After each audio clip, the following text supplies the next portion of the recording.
dalam dakwaan disebutkan alat untuk melakukan mengancam Nikita itu adalah karena Nikita mau menjelek-jelekan. Sekarang dirubah lagi dalam tuntutannya, alat yang mau dipakai itu adalah sebuah tanda bukti pembayaran atau pembelian produk skincare yang pernah dijual Reza Gladys pada tahun 2024.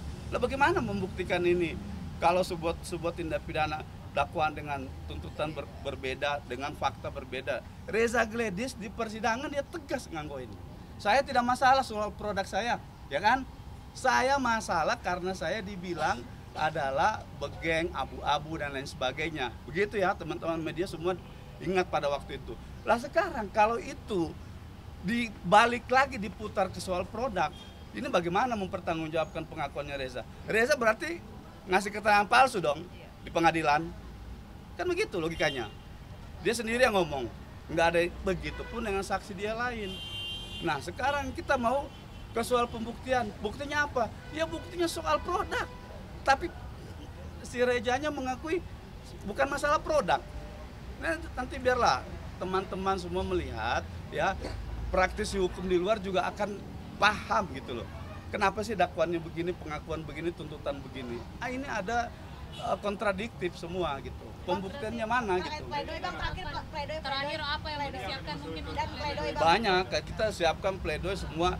Kita mau memberikan edukasi dalam pledoi itu dari semua sisi, dari bagaimana cara menyusun dakwaan, bagaimana dakwaannya itu cacat, kemudian bagaimana soal buktinya itu tidak sinkron dengan dakwaan, soal dengan saksi juga. Nah itu akan kami uraikan semua nanti dalam pledoi, termasuk unsur-unsur yang berkenaan dengan tuntutan jaksa tadi. Oke. Tadi kita kalau kita tidak baik persidangan, masuk untuk etikanya di persidangan juga itu dipertimbangkan. Nah itu hal-hal subjektif versi jaksa lah ya. Jaksa punya hak subjektivitas, ya terserah lah kalau dia menganggap bahwa selama ini kita tidak sopan dan lain sebagainya. Saya pikir jaksa terlalu baper juga ya kalau sampai hal-hal yang ini kita ada, dan namanya juga kan media, public figure, ya kan. Nah sebenarnya kalau yang begitu jangan juga berlebihan ditanggapin gitu. Cukup fokus kepada permasalahan hukumnya saja. Hukumnya apa, perbuatannya apa, buktinya apa, silakan Anda sajikan. Begitupun kami. Kan kami tidak pernah itu mereka meledek sambil ketawa nyengir. Kami tidak pernah bilang bahwa itu adalah perbuatan tidak baik, tidak sopan. Karena apa? Karena itu disampaikan di persidangan. Hakim tidak pernah menegur. Nikita begitu tidak pernah ditegur hakim. Begitupun dengan pihak sebelah, mereka begitu tidak pernah ditegur. Artinya apa? Artinya itu adalah proses hukum yang sah, yang tidak dilarang. Gitu. Kalau ada masalah itu berarti itu masalah pribadi, masalah hatinya orang. Oke ya. Tuntutannya ada sentimen dikit nggak? Ya saya nggak bilang sentimen, tapi ya, sedikit aja ya, sedikit.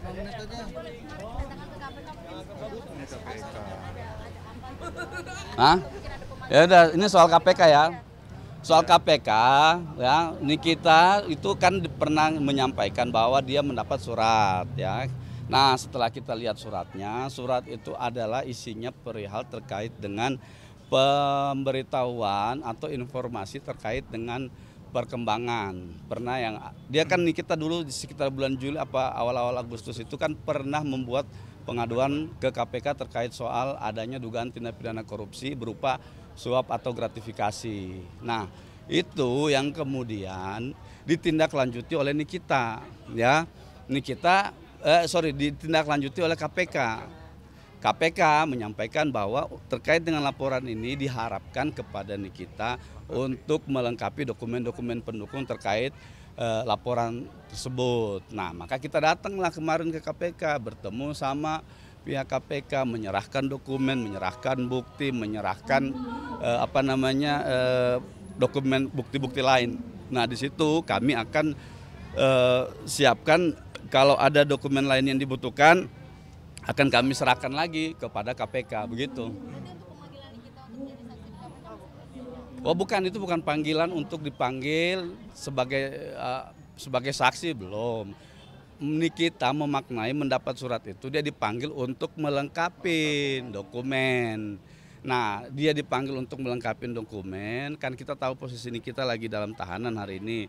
Ya kita diutus atau diberikan kuasa lagi kepada KPK untuk melengkapi dokumen-dokumen itu.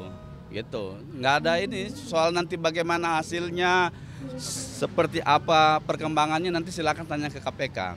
Kami cuman dalam kapasitas menyerahkan dokumen sesuai permintaan dari KPK itu sendiri. Hal-hal lain nanti silakan teman-teman konfirmasi langsung. Bang, tadi ada celetukan dari kita ada pihak jaksa yang belum melaporkan.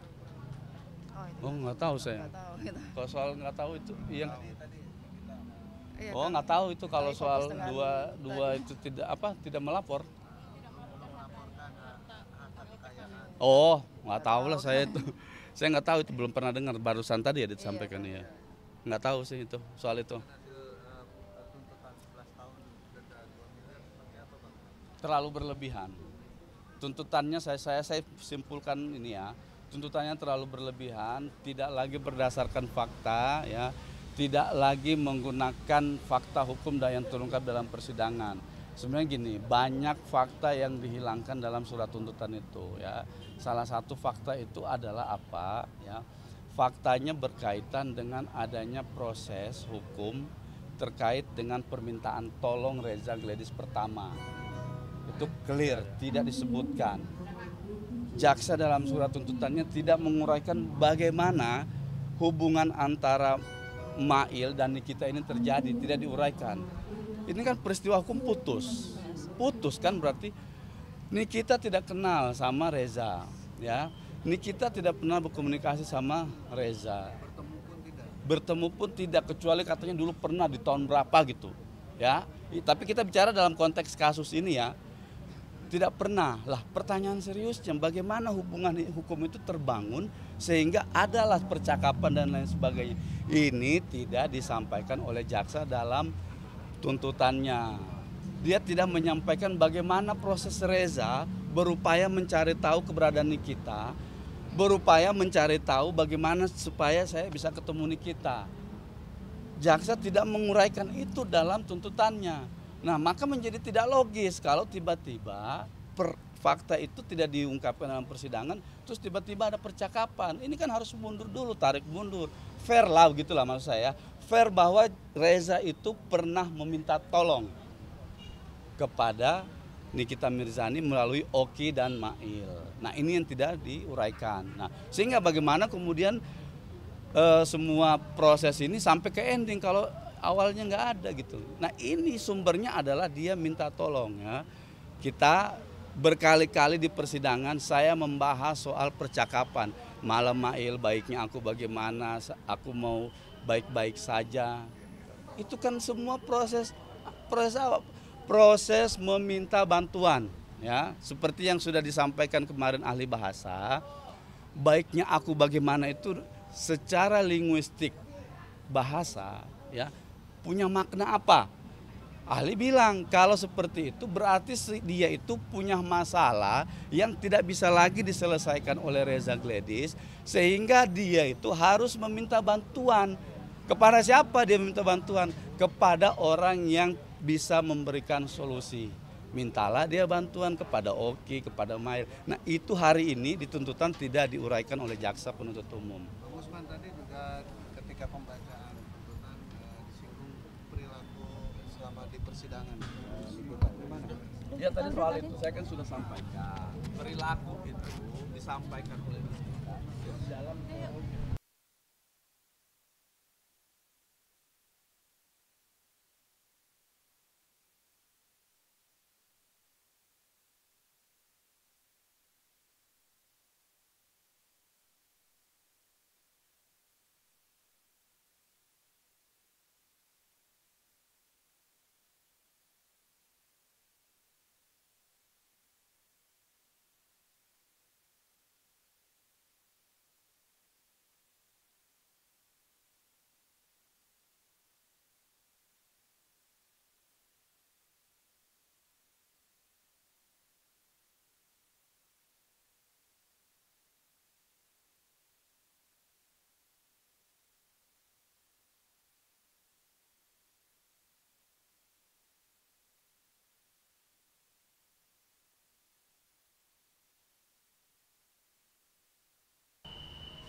Selamat siang pemirsa Star Update. Saat ini saya berada di Pengadilan Negeri Jakarta Selatan, di mana pada hari ini Rabu 9 Oktober 2020 akan dibacakan yaitu dakwaan, keterangan saksi dan keterangan saksi ada charge, keterangan ahli dan keterangan ahli ada charge, kemudian dengan terdakwa. Ada tanggapan dari penasihat hukum dan terdakwa?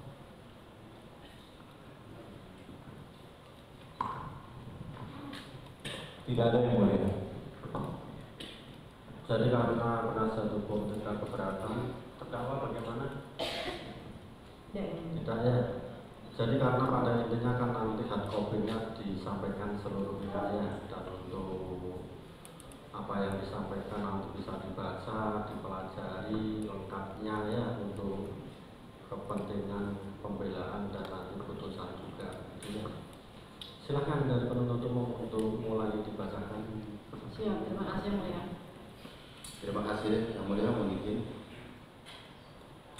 Kejaksaan Republik Indonesia, Kejaksaan Tinggi Daerah Khusus Jakarta, Kejaksaan Negeri Jakarta Selatan demi keadilan dan kebenaran berdasarkan ketuhanan Yang Maha Esa. Surat tuntutan nomor register perkara PDM garis datar 154 garis datar JKT SL garis miring LH titik 2 garis miring 06 garis miring 2025. Penuntut umum pada Kejaksaan Jakarta Selatan dengan memperhatikan hasil pemeriksaan persidangan dalam perkara pertama. Nama terdakwa Nikita Mirzani, nomor identitas NIK 36031757703 860007, tempat lahir Jakarta, umur 39 tahun, tempat lahir 17 Maret 1986, jenis kelamin perempuan, keluarga negaraan Indonesia, tempat tinggal Jalan Perdana nomor 7 KRT 007 RW 005, Kelurahan Petukangan Selatan, Kecamatan Pesanggerahan, Jakarta Selatan. Agama Islam, pekerjaan seniman, pendidikan D3.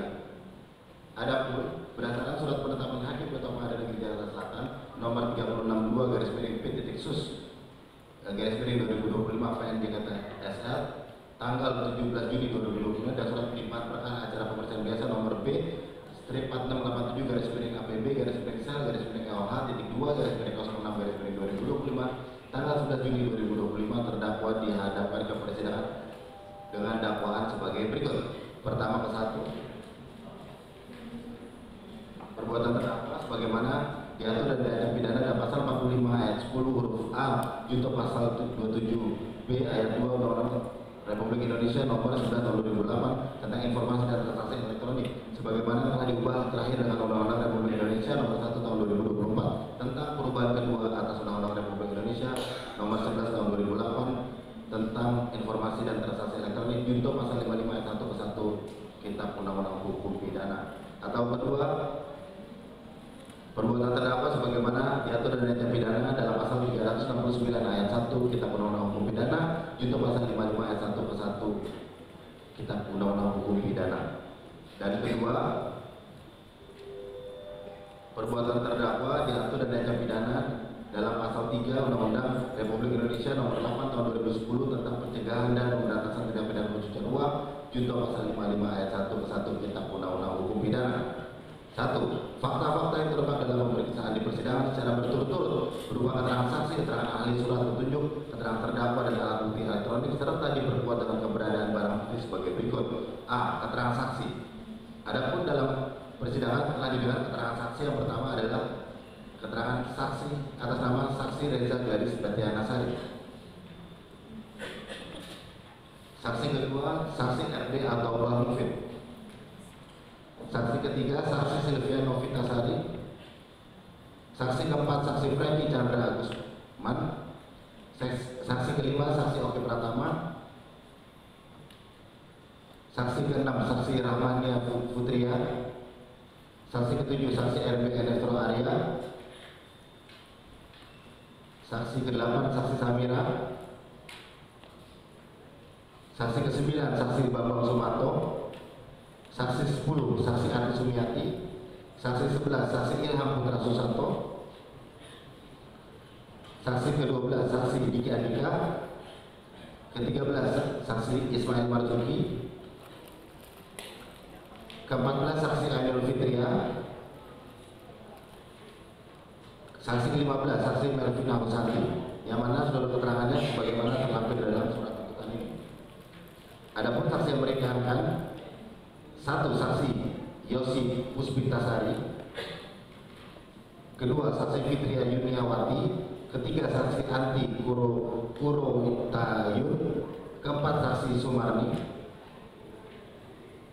Dan adapun keterangan ahli, yang pertama didengarkan keterangan ahli Dr. Makyun Subuki Embu, kedua saksi Andito Eskom SSMTI CHFI, yang ketiga saksi Profesor Dr. Yasmira ahli Profesor Dr. Yasmira Madasari Saragi SHMH, keempat saksi Muhammad Taufik SHMH, kelima ahli Rujin Kuswinoto SHAC CHFI CCPA ECSA MCFE,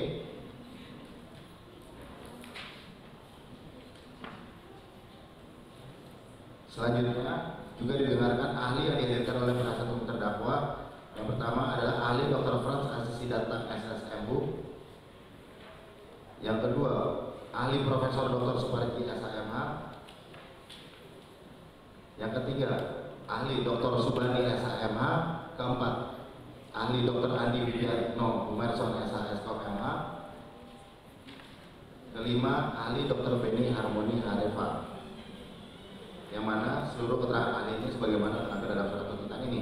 C. Surat yang dibuat atas sumpah jabatan yang dibuatnya dengan sumpah. Yang pertama, berita acara pemeriksaan laboratoris kriminalistik barang bukti digital nomor 008 2 Romawi 2025 LDF PMJ pada tanggal 30 Januari 2025. 2. Berita acara pemeriksaan laboratoris kriminalistik barang bukti digital nomor 012 2 Romawi 2025 LDF PMJ pada tanggal 4 Februari 2025. 3. Berita acara pemeriksaan laboratoris kriminalistik barang bukti digital nomor 022 2 Romawi 2025 LDF PMJ pada tanggal 6 Maret 2025. Berita acara pemeriksaan laboratoris kriminalistik barang bukti digital nomor 023 2 Romawi 2025 LDF PMJ pada tanggal 7 Februari 2025. Kelima, berita acara pemeriksaan laboratoris kriminalistik barang bukti digital nomor 024 2 Romawi 2025 LDF PMJ pada tanggal 18 Februari 2025.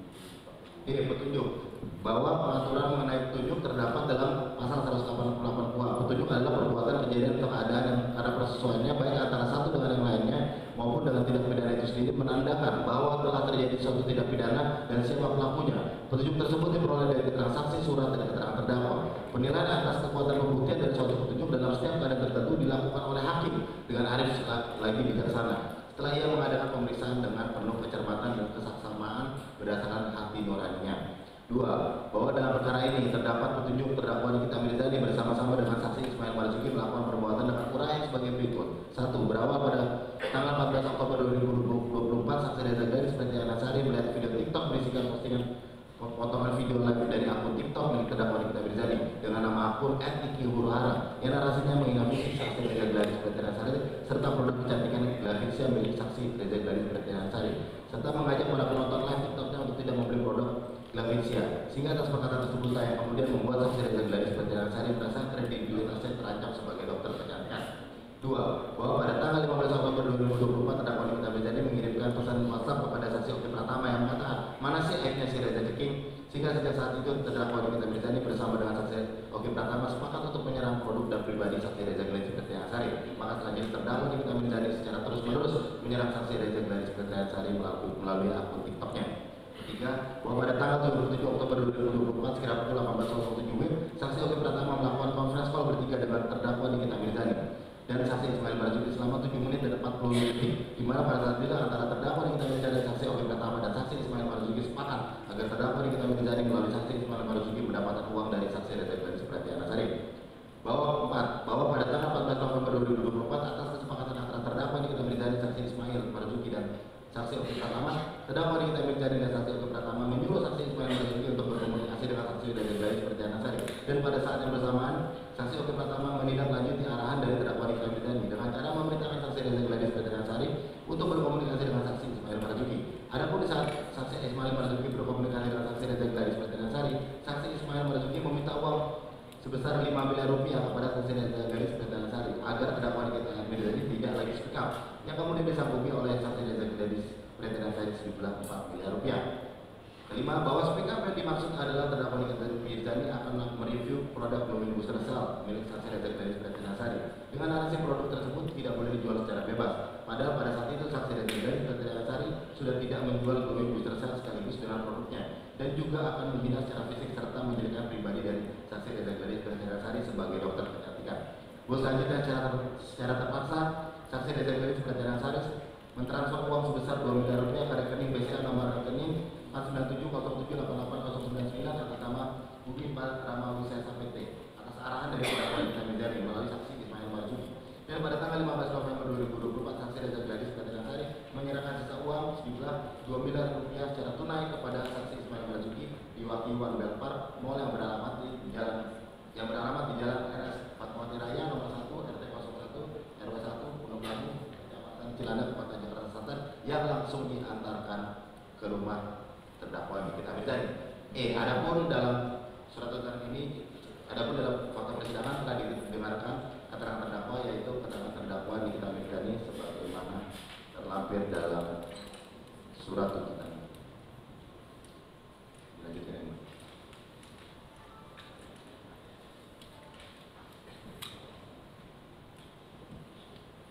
Barang bukti, satu buah sistem elektronik akun WhatsApp dengan nomor 081288779794. Kedua, 2 buah flash disk merek Rocker warna abu-abu dan merek robot warna hitam.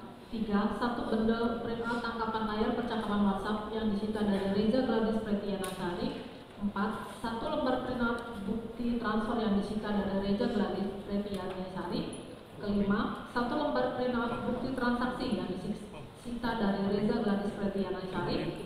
6. Satu buah sistem elektronik akun WhatsApp dengan nomor 081181220067. 7. Satu buah sistem elektronik akun WhatsApp dengan nomor 081313222067.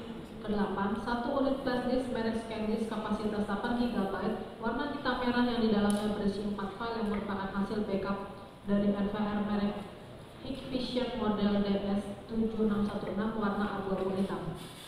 Kesembilan, satu unit flash disk merek ScanDisk kapasitas 8 GB warna hitam merah yang di dalamnya berisi 2 file video dan 2 file teks yang merupakan hasil backup dari PC merek LG warna hitam.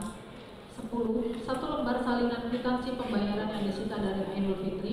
11. Satu lembar printout keterangan bukti transfer yang disita dari Ainul Fitri. 12. Satu lembar salinan kwitansi nomor J1AA garis datar 24 garis datar 00011063 tanggal 18 November 2025. 13. Satu lembar salinan kwitansi nomor J1AA garis datar 24 garis datar 00011071 tanggal 19 November 2025. 14. Satu buah sistem elektronik akun WhatsApp dengan nomor 081260742516. 15. Satu buah sistem elektronik WhatsApp dengan nomor 081382108210. 16. Satu buah kartu SIM dengan MSI USDR 085217317386. 17. Satu rangkap salinan surat pesanan tanah dan bangunan di nama proyek Nava Parkland nomor 100011571. 18. Satu rangkap salinan perjanjian pengikatan jual beli tanah dan bangunan PPJB terkait pembelian satu unit rumah Leighton 635 garis miring 653 LTS 2 garis miring 12 Nova Park by SD Kabupaten Tangerang dengan nomor 1001571. 19. Satu rangkap edan adendum nomor 1001571 garis miring ADD garis miring BPW garis miring 11 Romawi garis miring 2024. 20. Satu bundle laporan hasil uji lab produk kosmetik PT Glavit CR5. 21. Satu bundle mutasi rekening BCA dengan nomor rekening 5050 atas nama Nikita Mirzani. 22. Satu buah bundle mutasi rekening BCA dengan nomor rekening 635065 atas nama Ismail Marzuki. 23. Satu unit flash disk merek ScanDisk kapasitas 16 GB warna hitam merah. 24. Satu bundle printout data penjualan produk Glavitsia. 25. Satu unit flash disk merek ScanDisk kapasitas 32 GB. warna hitam merah yang di dalamnya berisi 25 file video yang merupakan hasil backup dari CCTV. 26. Hasil satu rangkap tangkapan layar WhatsApp. 27. Satu buah flash disk merek SanDisk 32 GB. 28. Satu unit handphone merek Apple tipe iPhone 15 Pro Max warna hitam. 29. Satu unit handphone merek Apple tipe iPhone 14 Pro Max warna ungu. 30. Satu unit handphone merek Apple tipe iPhone 14 Pro Max warna hitam. 31. Uang sejumlah 2 miliar rupiah. 32. Uang sejumlah 1.400.486.234 rupiah. 33. Satu unit handphone merek Apple tipe iPhone 13 Pro Max warna biru. 34. Satu unit handphone merek Apple tipe iPhone 16 Pro Max warna desert titanium. 35. Satu unit handphone merek Oppo tipe N2. 36. Satu unit kendaraan roda 4 merek Mitsubishi tipe Expander 1,5 warna putih mutiara dengan nomor plat kendaraan B1236HKD. 37. Satu buah surat berharga STNK atas nama saudara Yudi. 38. Satu unit sistem elektronik berupa handphone merek Apple tipe iPhone 15 Pro Max warna abu-abu. 39. Satu unit handphone tipe iPhone 15 Pro Max warna silver. G. Alat bukti elektronik bahwa pengaturan mengenai bukti elektronik sebagai alat bukti yang sah terdapat dalam pasal 5 ayat 1 Undang-Undang Nomor 11 Tahun 2008 tentang informasi dan transaksi elektronik sebagaimana diubah terakhir dengan Undang-Undang Nomor 1 Tahun 2024 tentang perubahan kedua atas Undang-Undang Nomor 11 Tahun 2008 tentang informasi dan transaksi elektronik yang menyatakan informasi elektronik dan atau dokumen elektronik dan atau hasil cetaknya merupakan alat bukti hukum yang sah. 2. Bukti dalam perkara atas nama terdakwa Nikita Mirzani terdapat bukti elektronik sebagai berikut. 1. Satu buah sistem elektronik akun WhatsApp dengan nomor 0812 779794. 2. Dua buah flash disk merek Acer warna abu-abu dan merek robot warna hitam. 3. Satu buah sistem elektronik akun WhatsApp dengan nomor 0811 22067. 4. Satu buah sistem elektronik akun WhatsApp dengan nomor 0813 2222067. Satu unit flash disk merek SanDisk kapasitas 8 GB warna hitam merah yang di dalamnya berisi 4 file. 6. Satu unit flash disk merek SanDisk kapasitas 8 GB warna hitam merah yang di dalamnya berisi 2 file. 7. Satu buah sistem elektronik akun WhatsApp dengan nomor 0812742516. 8. Satu buah sistem elektronik akun WhatsApp dengan nomor 08138210. 9. Satu buah kartu SIM card dengan MSIDN 08521736. Satu unit flash disk merek SanDisk kapasitas 16 GB warna hitam. 11. Satu unit flash disk merek SanDisk kapasitas 32 GB. Ke-12. Satu buah flash disk merek SanDisk 32 GB. 13. Satu unit handphone merek Apple tipe iPhone 15 Pro Max warna hitam. Ke-14. Satu unit handphone merek Apple tipe iPhone 14 Pro warna ungu. 15. Satu unit handphone merek Apple tipe iPhone 14 Pro Max warna hitam. 16. Satu unit handphone merek Apple tipe iPhone 13 Pro Max warna biru. 17. Satu unit handphone merek Apple tipe iPhone 16 Pro Max warna desert titanium. 18. Satu unit handphone merek Oppo tipe N2 dengan MSDN 08138210. 19. Satu unit sistem elektronik berupa handphone merek Apple tipe iPhone 15 Pro Max warna abu-abu. 20. Satu unit handphone tipe iPhone 15 Pro Max warna silver. Kedua, analisa yuridis. Berdasarkan fakta yang terungkap dalam persidangan tersebut, maka sampailah kami berdasarkan pembuktian mengenai unsur-unsur tindak pidana yang didakwakan. Oleh karena itu, dakwaan yang diajukan berbentuk kombinasi antara alternatif dan kumulatif. Maka penuntut umum membuktikan dakwaan pertama terlebih dahulu, yaitu dakwaan pertama ke-1, pasal 45 ayat 10 huruf A, junto pasal 27B ayat 2 Undang-Undang Republik Indonesia Nomor 11 Tahun 2008 tentang informasi dan transaksi elektronik sebagaimana yang telah diubah terakhir dengan Undang-Undang RI Nomor 1 Tahun 2004 tentang perubahan kedua atas Undang-Undang RI Nomor 11 Tahun 2008 tentang informasi dan transaksi elektronik, junto pasal 55 ayat 1 ke 1 Kitab Undang-Undang Hukum Pidana dengan unsur sebagai berikut. A. Setiap orang. 1. Bahwa terdakwa Nikita Mirzani adalah subjek hukum yang identitasnya sebagaimana dinyatakan dalam berita acara pemeriksaan tersangka di tahap penyidikan, berita acara penelitian tersangka di tahap penuntutan, maupun sebagaimana dilampirkan dalam berkas perkara berupa KTP. Di persidangan, hakim telah menanyakan identitas terdakwa dan telah dibenarkan oleh terdakwa sehingga terhindar dari error impersonal. Kedua, bahwa terdakwa sebagai subjek hukum pendukung hak dan kewajiban berada dalam keadaan sehat dan jasmani maupun rohani sehingga mampu menginsyafi perbuatan pidana yang dilakukan dalam diri dan perbuatan.